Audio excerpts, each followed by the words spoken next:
This video I will guide you how you can change the background of all PPT slides at once. This is pretty simple and easy. Let's get started. For this you need to head to the design tab and click on that and click on this variant and go to the background styles, and these are some pre-builds color, and you can select any of them and you can see that the color has been changed of all slides.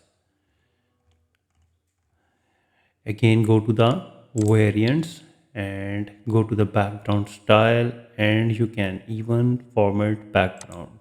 Click on that, and now click on the solid color and pick the color of your choice, like this one. You can increase or decrease the transparency,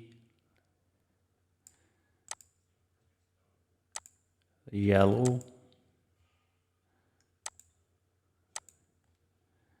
and even you can select more colors. You can select any standard colors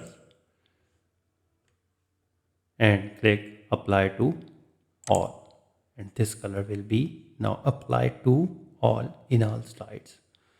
So with this way you can easily change the background color of all PPT slides at once. If you think this video is helpful, please support my channel. Thanks for watching.